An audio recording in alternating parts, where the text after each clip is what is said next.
जैसे हमारे शरीर को चलाने के लिए हाथ पैरों की जरूरत है, उसी प्रकार गाड़ी को चलाने के लिए टायर की जरूरत है। इसीलिए आज मैं आपको लेके आई हूँ ऐसी अनोखी फैक्ट्री में जहाँ न जाने रोजाना कितने पुराने घिसे टायरों को नया किया जाता है। तो चलिए फिर मेरे साथ बिना किस देरी के वीडियो शुरू करते हैं। आपको दिखाते हैं इस असंभव कार्य को कैसे संभव किया जाता है।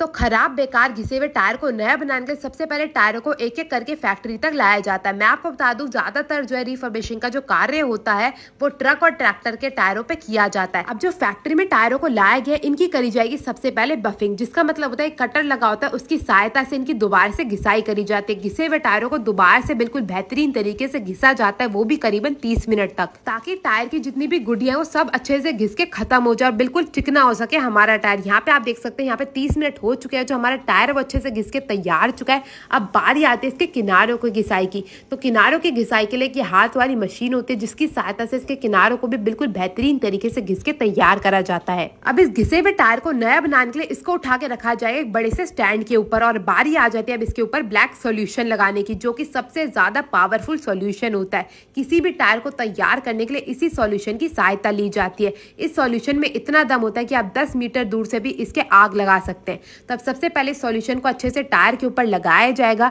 इससे क्या होगा, इससे जो है हमारा टायर सॉफ्ट हो जाएगा। इससे सूखापन टायर का जो होता है वो दूर हो जाता है और एक पकड़ आ जाएगी रबड़ को पकड़ने के लिए। तो चारों तरफ से इस सॉल्यूशन को अच्छे से लगा के इस टायर को छोड़ दिया जाए करीबन 2 घंटे के लिए। अब करी जाएगी टायर की जांच की वो अच्छे से सूखा भी है या नहीं, और जैसे ही सूख के तैयार हो जाएगा बारी आती है इस पे रबड़ चढ़ाने की। तो यहाँ पे सबसे पहले बिल्कुल पतली पतली रबड़ की स्ट्रिप्स ली गई हैं, इनको जो है टायर के किनारों पे लगाया जाएगा। यहाँ पे आप देख सकते हैं इसमें बिल्कुल प्लास्टिक लगी होती है, इसको हटा हटा के इन रबड़ की पतली पतली स्ट्रिप्स को अच्छे से टायर के चारों तरफ लगा दिया जाता है। दोनों तरफ से इन पतली पतली रबड़ की स्ट्रिप्स को लगाने के बाद बारी आ जाती है एक मोटी रबड़ की स्ट्रिप को लगाने की। तो सबसे पहले उसको निकाला जाता है, उसका प्लास्टिक अलग करा जाता है, और फिर ये जो हमारी पतली वाली स्ट्रिप रबड़ की लगाई गई थी ना, उसी के किनारे में इस बड़ी स्ट्रिप को भी लगा देते हैं। और अब बारी आ जाती है सबसे बड़ी स्ट्रिप की रबड़ की। तो यहाँ पे आप देख सकते हैं बिल्कुल मोटी सी पट्टी निकली हुई है रबड़ की, इसको लगाया जाएगा हमारे टायर के ऊपर। तो इसको भी इसी प्रकार से प्लास्टिक से अलग करा जाता है और टायर के ऊपर लगाने का जो कार्यक्रम है वो शुरू कर दिया जाता है।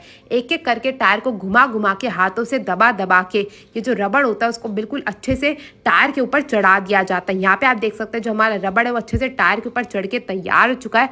और अब बारी आ जाती है इसे मशीन में डालने की, मतलब इसे स्टीम करने की। तो यहाँ पे जो है इसे अच्छे से प्लास्टिक से ढक दिया जाता है और करी जाती है इसकी अंदर से जाँच। तो सबसे पहले उसके लिए इसे स्टैंड पे से हटाया जाएगा और अंदर से जाँच करी जाएगी कोई कील तो नहीं निकल रही अंदर से। और जाँच करने के बाद टायर को ले जाया जाएगा दूसरी ओर। यहाँ पे दूसरी ओर सबसे पहले इसे लगाया जाता है स्टैंड के ऊपर, ताकि इसमें जो है जो रबड़ की ट्यूब होती है ना वो इसके अंदर डाली जा सके।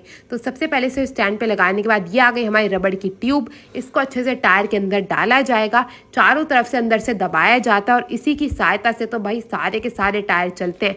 तो एक एक करके चारों तरफ से ट्यूब जो है वो टायर के अंदर डाल दी गई है। अब जो है इसमें हवा भरने वाला नोब भी लगा दिया जाएगा और टायर को बिल्कुल नया आकार दिया जाएगा। यहाँ पे आप देख सकते हैं कितना खूबसूरत जो है वो हमारा टायर देखने में लग ही रहा है। अब इसकी फ्रेमिंग भी अच्छे से लगा दी जाएगी टायर की, और अब हमारा टायर जो है वो तैयार हो चुका है मशीन में जाने के लिए। अच्छे से फ्रेमिंग को भी दबा दिया गया चारों तरफ से, और अब इस टायर का जो है मेन ढांचा लगाया जाएगा, जिसकी सहायता से इसे मशीन में पकाया जाता है, मतलब इसको स्टीम दी जाती है। तो इसके चारों तरफ से पेचों को भी बिल्कुल अच्छे से कस दिया जाता है, और अब इस टायर को ले जाया जाएगा मशीन की ओर, जिसके लिए सबसे पहले जो प्लास्टिक इसके ऊपर चढ़ाया गया था ना वो हटा दिया जाता है, ताकि ये बिल्कुल भी गंदा ना हो, और इसे ले जाया जाता है मशीन की ओर। ये जो आप मेरे सामने मशीन देख रहे हैं ना, इसी के अंदर टायर को पकाया जाता है स्टीम की सहायता से। तो इसे भेज दिया गया इस मशीन के अंदर। अब ये जो लोहे का डंडा आप देख रहे हैं इसको भी निकाल दिया जाएगा और मशीन को कर दिया जाएगा बंद। इस मशीन में 2 घंटे तक टायर को छोड़ दिया जाता है, जिसमें स्टीम की सहायता से टायर को पकाया जाता है। मतलब ये जो इसके ऊपर रबड़ आप देख रहे हैं ना लगा हुआ, इसको पका के अच्छा सा आकार दिया जाता है।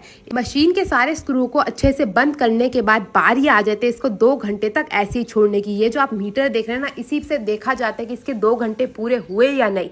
और जैसे ही हमारे जो मशीन के 2 घंटे पूरे हो जाएंगे, इस मशीन के स्क्रूओं को दोबारा से खोला जाएगा और टायर को निकालने का कार्यक्रम शुरू करा जाएगा। टायर को बड़ी सावधानी से निकाला जाता है, ताकि वो बिल्कुल भी फटे ना, क्योंकि इतना ज़्यादा गर्म होता है टायर, तो उसके फटने का डर रहता है। तो मशीन द्वारा ही टायर को अच्छे से उठाया जाता है। इतना गर्म होता है इस वक्त ये टायर कि अगर आपने इस पर हाथ लगा दिया तो आपका हाथ जो है इसी से चिपका रह जाएगा। तो इसे पहले थोड़ा सा ठंडा करा जाता है, और उसके बाद मशीन से निकलने के बाद हमारा टायर हो जाता है तैयार। अब चलते हैं यहाँ के ओनर से बात करते हैं। नमस्कार भैया, कैसे हैं? बढ़िया भैया। तो भैया हमने यहाँ पे देखा टायर की रीथ्रेडिंग कैसे करी जाती है, तो अपने बिजनेस के बारे में, अपने बारे में कोई बताना चाहेंगे? भाई हमारी दुकान का नाम है काम्बोज टायर ट्रेडर्स के नाम से है, शामली में है, दिल्ली रोड पे, और नियर होंडा की एजेंसी है यहाँ पे, सिटी ग्रीन बैंकेट हॉल भी है। ठीक है। और अगर आपको कांटेक्ट करना है तो मेरा फोन नंबर है 8954014428। आपको पुराने टायर से नया टायर बनता देख कैसा लगा जरूर बताइएगा। मैं आपसे मिलूंगी अगली वीडियो में, तब तक के लिए टेक केयर, गुड बाय।